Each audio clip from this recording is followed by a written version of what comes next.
Okay, before I get started on today's drawing tutorial, I'd like to explain how I intend to move forward with this particular series. So I've come to the decision that I'd like to take suggestions from you, my YouTube subscribers and viewers. And the way that I'm thinking that this will work best is every time that I release one of these drawing tutorials, I'm planning to have it based on the suggestions and comments that have been left on the previous tutorial that I've uploaded. So the idea being, on this tutorial, if you go down to the comments section, leave the kind of suggestions of the drawing tutorials or any kind of tutorials that you'd like to see from my channel. Well, they'll all be taken into consideration. Obviously, I have a limited time as a full-time art teacher. I do have limited time, so I'm unable to release and upload videos as and when I do have that spare energy and time. But hopefully, if people do leave suggestions, then maybe it's going to inspire me to be more productive as well. Sometimes I get to the Friday or the end of the week and I'm really struggling to be inspired to come up with ideas, if nothing else. And so having this kind of running commentary and suggestions from you, my subscribers and viewers, would be really useful. So make sure, if you're going to watch the video first or before you watch the video, to leave those suggestions down in the comments, and I shall be reading and responding to every single one of those. And then on the next drawing tutorial like this, I'm going to use one of the suggestions as the basis for the next video. Hope that makes sense. Okay, so today's tutorial, I'm going to draw a little plant that I've acquired recently. It's a little sort of baby monstera plant. It's only very young still. It's a tiny little pot. And I just wanted to draw it in order to show you something that I find my high school students struggle with a little bit. Now, if you observe the photograph that I'm showing you, one of the issues with drawing constantly from photographs is that sometimes the depth and distance between the sort of forms shown on a photograph is difficult to judge, because the distance between them might be relatively small, and therefore the photograph doesn't necessarily capture that sense of distance. Therefore, something that's behind another form may have the same kind of tonal qualities as something that is in front. Now, if you upscale that to a landscape type situation, then you get very definite differences in colour and in tonal value, and it really helps you understand the sense of distance there. So it's much easier to draw depth and distance within a landscape type image. But when it comes to more kind of objects, smaller subject matter, it's perhaps a little bit more difficult to actually convey that. So I'm just going to spend just 10 minutes or so just trying to explain perhaps the process, the way that I like to think about it, and maybe hopefully that will be beneficial to you as well. So I'm just roughly putting in some of the guidelines to begin with, and then I can start showing you how I'm going to use tone and weight of line and things like that in order to convey a sense of distance. So I'll just get the lines in first.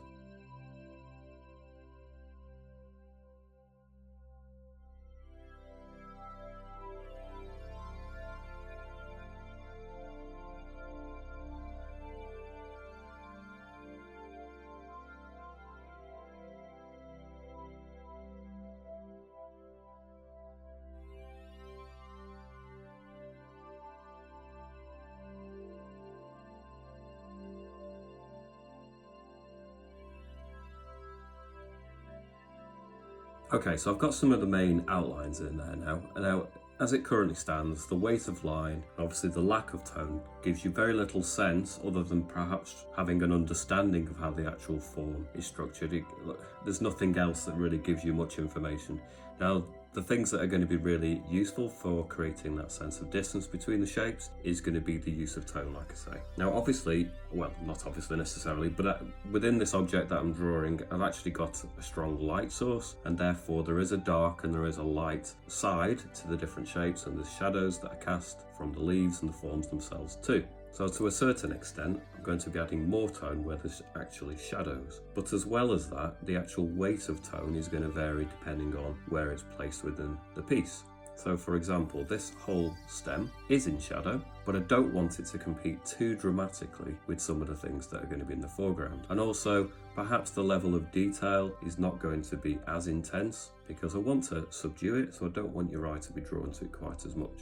So initially I'm just going to place a bit of a grey tone really. It is a darker tone, I suppose. It's not the lightest of tones, but it's certainly not going to be the darkest sort of tones that I'm going to put maybe elsewhere. We also have sections in the background which again are not as white as maybe some areas. Say the background, if you got the image rested against a white background, then this is going to be darker than that, but it's certainly not going to be dark very much at all. So I'm adding a little bit of tone in for the things in the background, but it's really only a light touch. It's very much a suggestion. Now I've got, in terms of the brushes that I'm using the 6B pencil. I've got it to a very dark tone. It's not fully black, but it's almost there. You can see I've got the opacity turned down somewhat. I can still achieve a dark tone, but it means I have to press on quite a bit. And I've got the size of the brush. Again, that relates to the size of the canvas. Now I happen to have a relatively large size canvas open, but it doesn't really make much of a difference to this tutorial. Whichever kind of size and brush you actually have a go at using, it doesn't really matter. If you were using an airbrush, the rules that I'm showing you here, or the approach, would still apply. It's more the principle than the specifics that are going to be important here. So there's definitely bits that are going to be more in shadow than other bits, and I can maybe just start to piece them in first.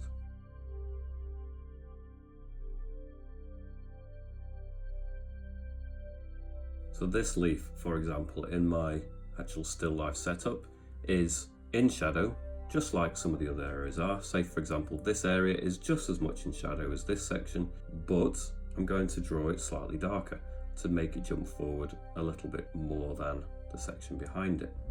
And then again, this section that folds up, I'm going to make that just a touch darker too. Now it does actually have a light edge, so I'm going to preserve that.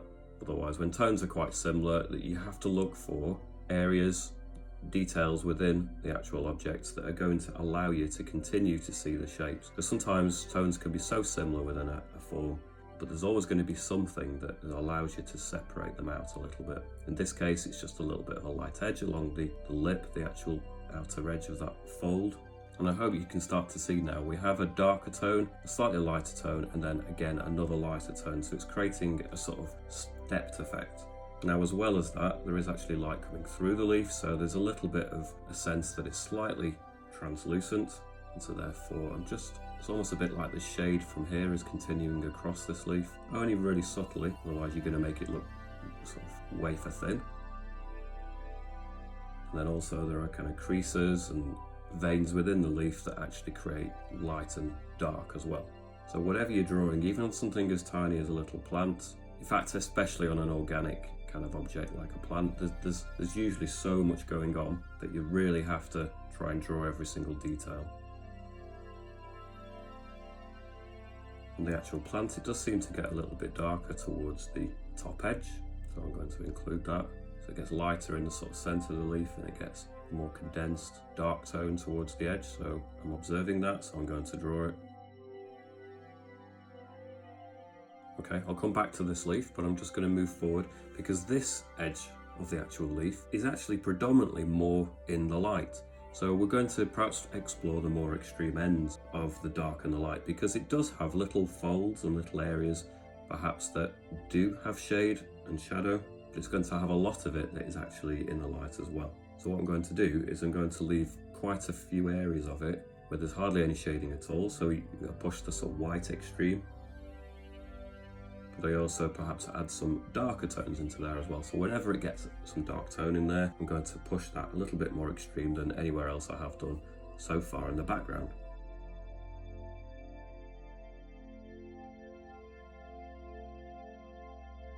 So there's not a lot of shadow on the under edge here. Just so happens that I have a lamp, and this is propped up quite high in my still life setup, and there's a light that's coming at it almost slightly from the side and a little bit underneath. It's an unusual light source. A lot of the time in the daylight you'll have a light coming from above, but I have actually added a light from the side and slightly underneath. So it means that this edge of the fold is actually largely in light. But even within that, when it has little sort of folds and undulations within the leaf form, it does actually have some areas that do have tone as well. So I'm creating something of an extreme of difference here. So when it is light, it's going to be the whitest, and when it's dark, it's also going to be darker than other things in the distance. I'm going to use an eraser just to pick out that top edge, make sure I preserve an edge all the way along.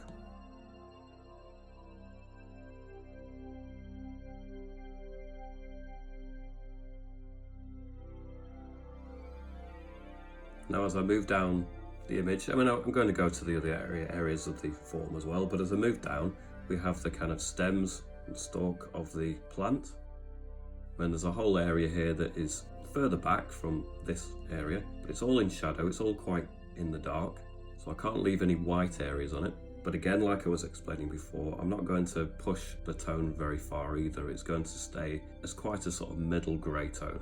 So I have to take account of all the shadow, but I don't want to push that too far. Again, with this form here.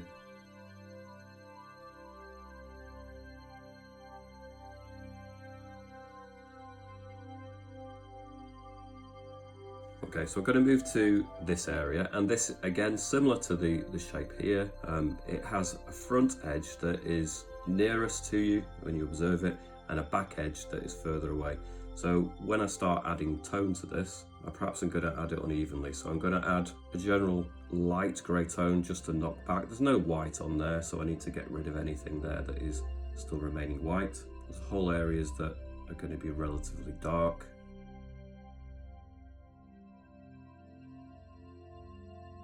But when I come to concentrate on this front edge, then I'm really going to push the extremes yet again. So this area folds round and becomes then the kind of foreground part of that form. So I'm going to push the tone a little bit further as it comes this way. Now, like I say, this is really a drawing device. It is not necessarily the kind of information that you would pick up on camera on an object of this size. But we're not taking a photograph, we're using drawing in this instance as a way of recording information. But part of that information is going to be depth, is going to be spatial kind of relationships between the different areas, the different forms. And actually, in some ways, it's not possible for a photograph to record that, perhaps as well as a drawing can kind of convey that sort of information.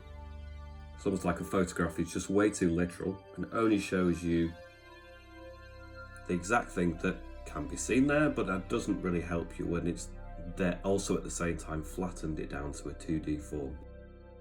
Now, the use of sort of different tones to convey or to exaggerate distance is something that I definitely never used earlier on with my drawings. Now, when I look back at my earlier drawings, there's just no sense at all that I'm using tone in any way to describe distance and 3D-ness. I would tend to think much more like a photograph, and sometimes that is exactly what you want to do. You just want to create that shallow sort of depth of field that perhaps a close-up photograph might do. But then I've increasingly started to employ this technique really as a way of not only recording the information that's there in a literal sense like a camera would, but also to help remember the spatial relationships between the two.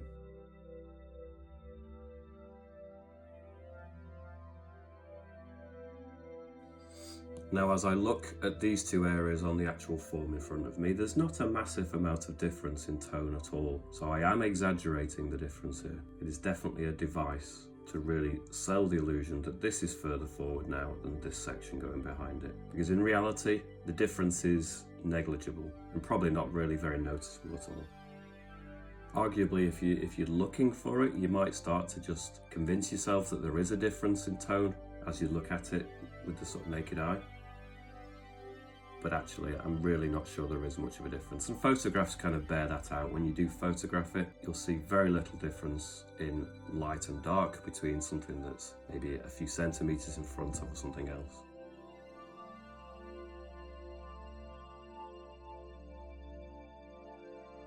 So this section here, for example, is further forward than the bits behind it, but it is further back than here. Now, in the process of only thinking about a small area, what might happen is that you end up pushing because you want to show a difference between that section and this section, you may end up pushing the tones further than you intended, and then you're creating a bit of a confusion between which is further forward, this section or this section. Because in an effort to make this different from there, you may make this area just too dark. But whether you're working digitally or traditionally, obviously you have the ability to erase back, push back certain tones. It's not really too much of a concern that, because you can just go into your eraser tool, turn the opacity down, and you can always knock back that whole area if you want to just subdue it a little bit. And I'm going to use that technique now, just to maybe knock all of this back. Sometimes with actual pressure, it's very difficult to stop yourself from pressing on. And bear in mind, this is one of the earlier areas that I started with, and perhaps I pushed it just a little bit too far, but now I can go back in and I can really push it back a little bit more. And I hope now you can start to see the point I'm trying to make.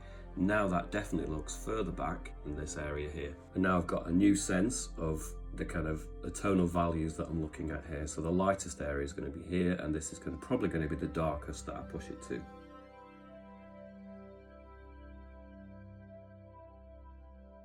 And as I said before, I'm not going to have any of the extremes in the background. So I'm not going to have black and I'm not going to have white either. So I'm getting rid of anything in the background that is going to be sort of extreme end of either of those tones.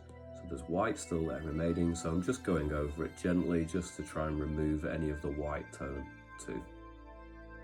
Now if I was spending longer on this, I'd probably go and really fine tune my shading. I'm just trying to get it in somewhat of a hurry just to try and communicate the points. So I'm not too bothered about how neat the tone is right now. And in all honesty, if you're producing a sketch and you want to keep it looking like a drawing, then sometimes it doesn't matter too much anyway. I see drawings and sketches in many instances as a way of learning to observe, to actually study a form, and to actually record information.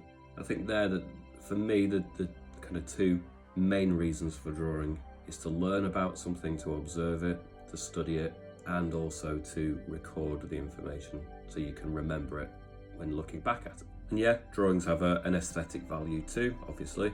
They have a worth just in their own right. I think drawings can be very beautiful.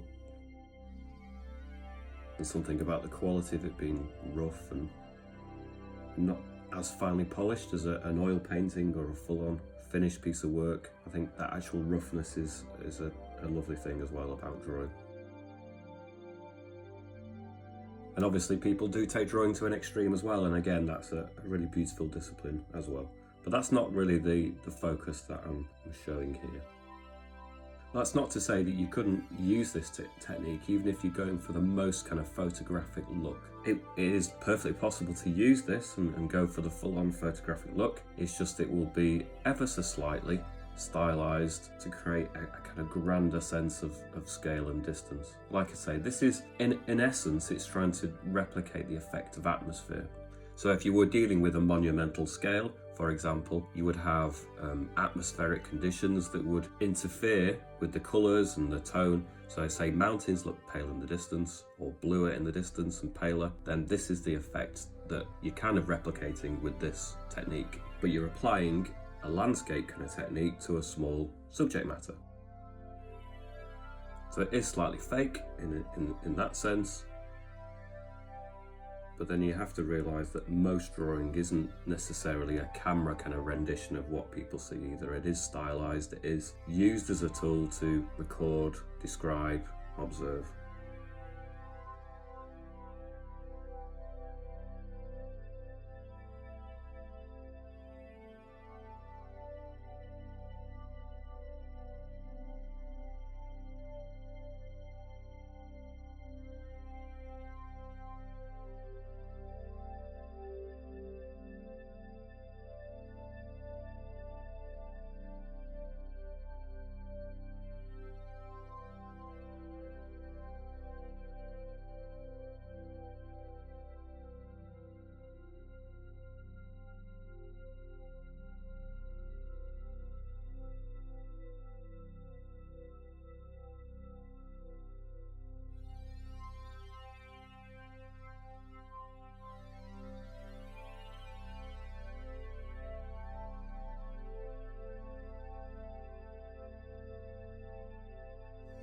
So again, I'm just making sure I have a highlight along this front kind of lip of this leaf to really bring it forward.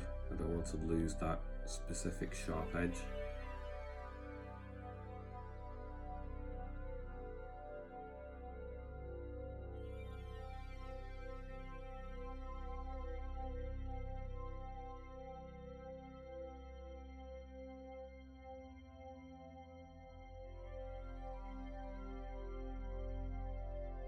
Anyway, I'm not going to go any more into the detail of this.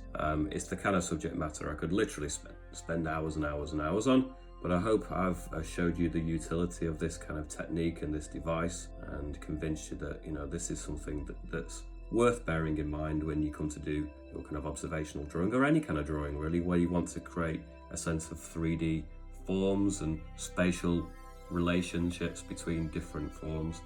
It's really, in my mind, really useful to bear the use of tone in mind, and colour is another thing to consider perhaps as well, and maybe that's something I'll explore in a future drawing tutorial. Do please remember to press the bell notification button on the subscribe button to make sure to guarantee that you're going to get notified of all my future uploads. Do remember to leave a suggestion down in the comments of the kind of drawing tutorial that you'd like to see, either a technique or a specific kind of form and object that you want me to actually show, and I'm going to sift through all of those, respond to everyone, and hopefully find something really inspiring and useful in the suggestions and the comments that then will feed into a future drawing tutorial. Anyway, hope you've enjoyed this. I shall catch you back here again. See you later.